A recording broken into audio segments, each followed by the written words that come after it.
Have you had some bad storms of life hit you lately? Could it be that you're mad at God, not really admitting it or realizing it?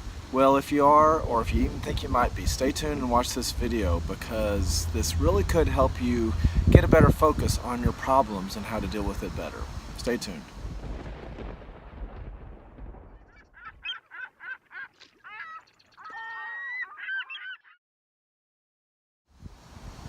Hi, this is Dr. Monty with Peace in the Storms Ministries.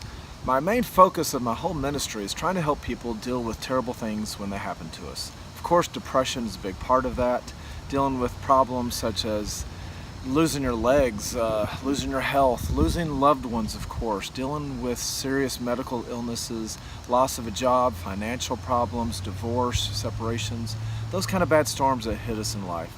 That's what I do for a living. I work in nursing homes. For those of you who don't know me, I'm a psychologist. Worked for 27 years now as counseling. And I really have learned a lot from my patients on how to deal with these problems. And I want to try to use this ministry to help others. So please watch these YouTube videos, subscribe, hit the little subscribe button, the little bell notification, the thumbs up to let me know you like it. Please give me a comment, let me know what you thought about this video. So please help me out with all that stuff. So let's look at the question of the day. Are you mad at God? A lot of people when bad things happen to us do kind of get really annoyed with, regardless of sometimes how much of a Christian you are or not. But even as good, devout Christians, we still can get mad at God a lot. Now, sometimes though, it's like God is God. He's this reverent, awesome, holy thing, and He is. And it's like you can't get mad at God. That's a terrible sin. You'll get struck with lightning right away. And yet we still feel it deep inside. And so I really want to advise you to be upfront and honest with yourselves, but of course especially with God Himself. Talk to Him about it. Tell Him what you think. It's like, God, I don't get it. I don't understand. Why? You know, a lot of people in the Bible did, especially King David in a lot of the Psalms. Psalm 13 and 35, for instance, just as representatives, but there's several of them. That go read those. And he says, God, why have you forsaken me? Why are you not here for me? I don't get it. But God loved God. David loved God. He was a man after his own heart. He was genuine and honest, though. He says, God, I don't get why this is happening to me. Now, David also ended up going to God back again and sitting there saying, God, I will still praise your name and you're still holy and awesome. He still trusted God, but he still questioned Him. So many of our situations and our problems with our life psychologically, I think, come from you have thoughts inside your head, but you're not admitting them. And they're controlling your emotions and controlling your life. And you have to become more self-aware of what you're dealing with inside your own body, inside your own mind.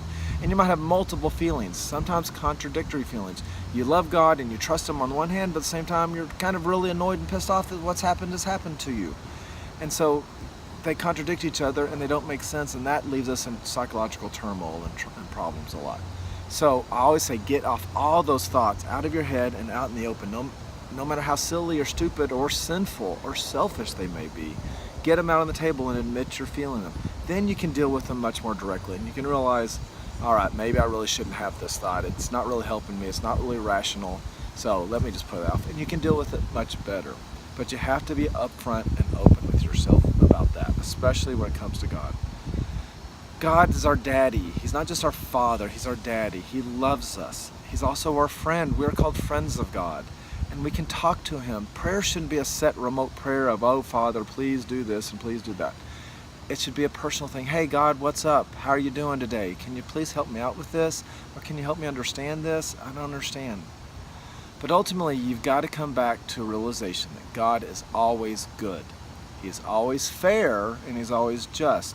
And He is our Father and knows what He's doing. And it's kind of a big picture about predestination, a bigger theological question. But just because something bad happened to you in your life doesn't mean God did it. He's God. Maybe He did do it. If He did it for a bigger, better reason to bring you something better. But just because something bad happened doesn't mean He's the one who directly caused it. If your child dies because of a drunk driver, that breaks God's heart. He didn't want that. No way.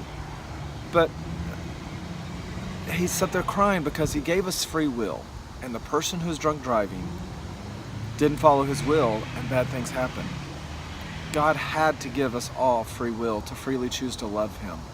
And otherwise, we couldn't really freely choose to love Him unless we had free will. But if that's the case, then some people are going to choose against Him. And all of us will choose to turn against Him in some ways and levels or not. And that's where all of our problems in our life, one way or another, come from. God didn't cause our problems. But God is the one who gives us the way out. He gives us the answer. And He did all He could to get us to a better place to solve our problems.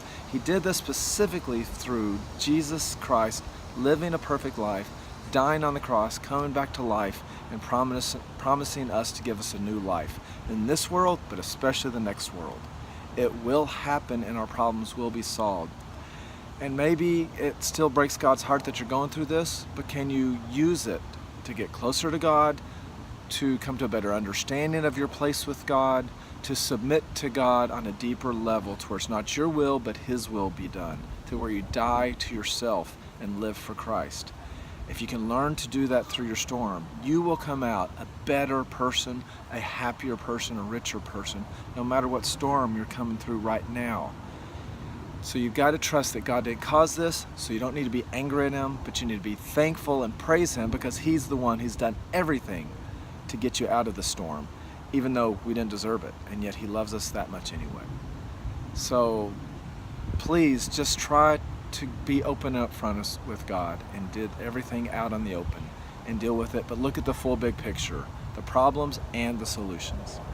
You'll find more peace in your storm. God bless you. Bye-bye.